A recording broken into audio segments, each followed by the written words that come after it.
Good morning students. आज हम second class का हिंदी का लेसन नंबर 6 पढ़ेंगे। हमारा पाठ 6 है सबसे तेज कौन।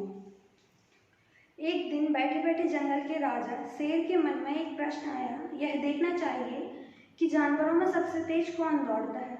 जो जंगल का राजा कौन होता है? शेर। तो एक दिन शेर बैठे बैठे जंगल में क्या सोच रहा था कि जानवरों में सबसे तेज कौन दौड़ता है, ये देखना चाहिए।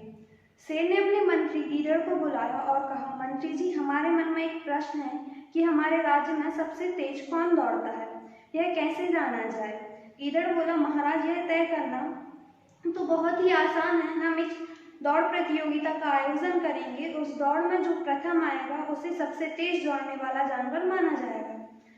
तब इसके बाद क्या हुआ, जो शेर है, जंगल का राजा, उसने मंत्री गीदड़ को बुलाया और उससे कहा कि हमारे मन में एक प्रश्न है कि हमारे राज्य में सबसे तेज कौन दौड़ता है, ये कैसे पता करें हम। तो जो गीदड़ है उसने बताया कि महाराज, ये पता करना आसान नहीं है, बहुत आसान है, कोई कठिनाई नहीं है इसमें।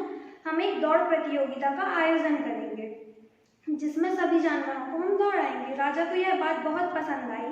बस फिर क्या था, जंगल में दौड़ प्रतियोगिता की तैयारी होने लगी। निश्चित दिन दौड़ प्रारंभ हुई। बहुत सारी दौड़ें हुई। धीरे धीरे सभी जानवर दौड़ से बाहर हो गए। अंत में बचे चीता और बारहसिंगा।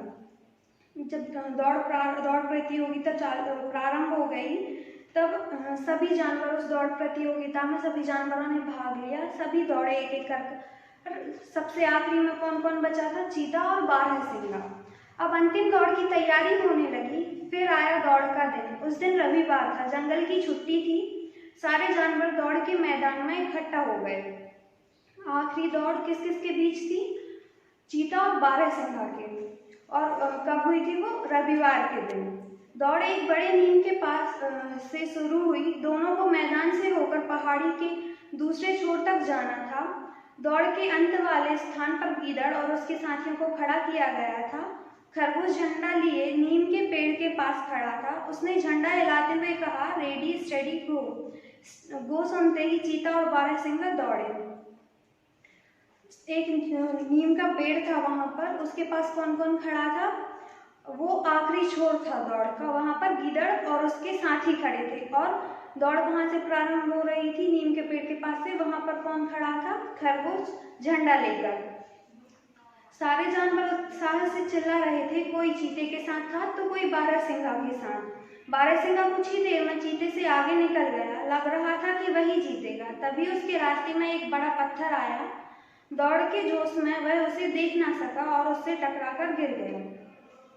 सारे जानवर जो थे वो, आधे जानवर थे चीते का साथ दे रहे थे और आधे जानवर किसका साथ दे रहे थे? बारहसिंगा के। तभी बारहसिंगा आगे निकल जाता है चीते से और आगे जाकर उसे दौड़ के जोश में वहां पर आगे एक जो पत्थर पड़ा होता है वो उसे दिखाई नहीं देता है, तो वो उससे टकराकर गिर जाता है। आगे हम देखेंगे, घायल होकर बारहसिंगा दर्द से तड़पने लगा। चीता दौड़ भूलकर उसके पास रुक गया। उसने बारहसिंगा को उठाया और उसे लेकर राजा तथा दूसरे जानवरों के पास पहुंचा।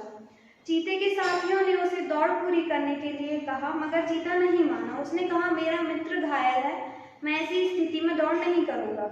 जब बारहसिंगा घायल हो गया और दर्द से तड़पने लगा, उसे बहुत दर्द हो रहा था, तब चीता ने दौड़ छोड़कर दौड़ भूल गया। वो और उसके पास बारहसिंगा के पास गया, उसे उठाया और राजा के और दूसरे जानवर जहाँ थे वो वहाँ ले जाकर ले गया उसे। तभी जो चीते का साथ दे रहे थे बाकी जानवर, उन्होंने कहा कि चीता, तुम आगे दौड़ो, अपनी दौड़ मत रोको। तो चीता ने मना कर दिया कि जो मेरा मित्र है वो भी परेशानी में है, मैं उसका साथ दूंगा, ऐसी स्थिति में मैं उसे छोड़कर नहीं जाऊंगा।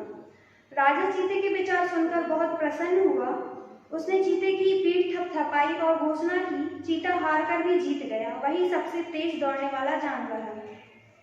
राजा को जो चीते के विचार थे वो बहुत अच्छे लगे। वो उनको सुनकर बहुत प्रसन्न हुए और उन्होंने चीते को घोषणा कर दी कि सबसे तेज दौड़ने वाला जानवर कौन है? चीता है।